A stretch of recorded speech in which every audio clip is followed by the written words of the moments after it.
Pernah nggak sih lu ngerasa satu pujian yang seharusnya bikin bangga malah jadi beban? Kayak mahkota yang indah tapi ternyata berat banget buat dipakai. Hari ini gue mau cerita tentang Raka. Dan di akhir cerita ini mungkin lo bakal nemu sesuatu tentang diri lo sendiri. Tentang beban yang mungkin lo bawa tanpa sadar. Dengerin sampai akhir ya.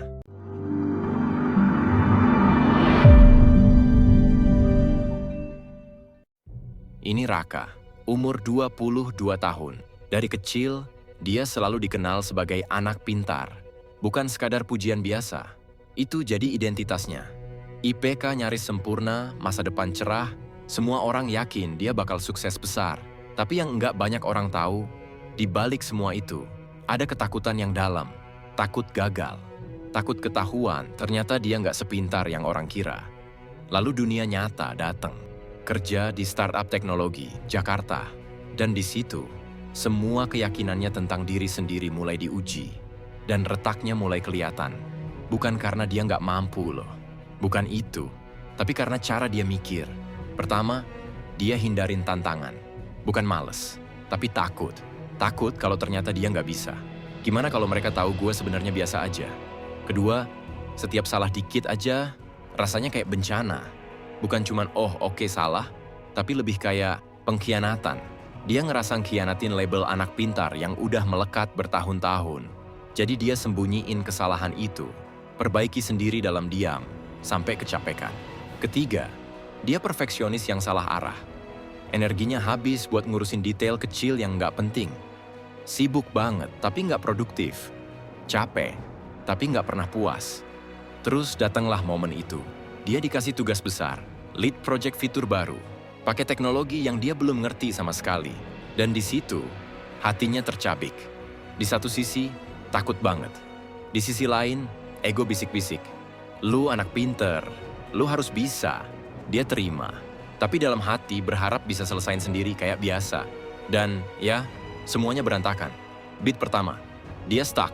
Bukan karena masalahnya terlalu susah, tapi karena dia malu buat ngaku, gue nggak ngerti. Beat kedua, deadline makin deket. Panik, kecapekan, kesalahan kecil jadi besar. Badai datang. Beat ketiga, tiba-tiba ada yang ngeliat dia lagi struggle. Arya, salah satu senior. Dia deketin Raka, tenang, lalu bilang, Raka, boleh aku bantu? Bukan ada nyalahin, tapi tulus.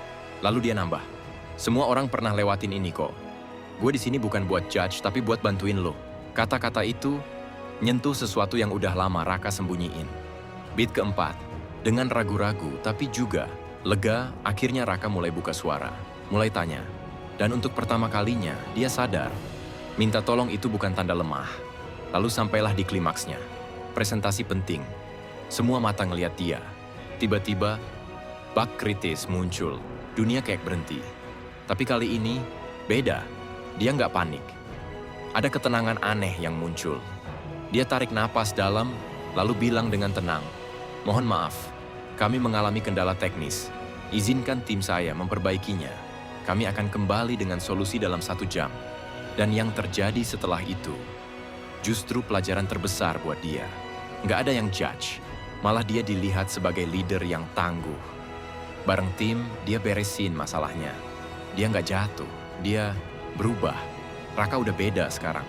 Bukan jadi lebih pintar dalam artian yang lama, tapi jadi lebih berani. Berani buat nggak tahu, berani buat belajar, berani buat jadi manusia. Label anak pintar nggak lagi jadi beban. Sekarang jadi fondasi buat tumbuh jadi versi yang lebih baik. Yang dialami Raka sebenarnya adalah pertarungan batin yang nyata. Dalam psikologi, ini disebut fixed mindset versus growth mindset. Pelajaran pertama, fixed mindset itu penjara yang kita bangun sendiri. Kita percaya kepintaran itu bawaan, statis.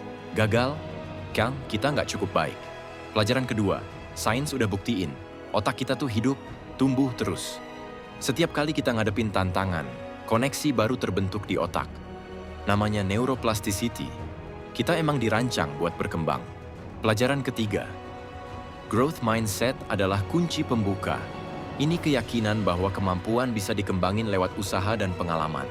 Gagal itu bukan soal siapa lo, tapi soal langkah yang lagi lo ambil.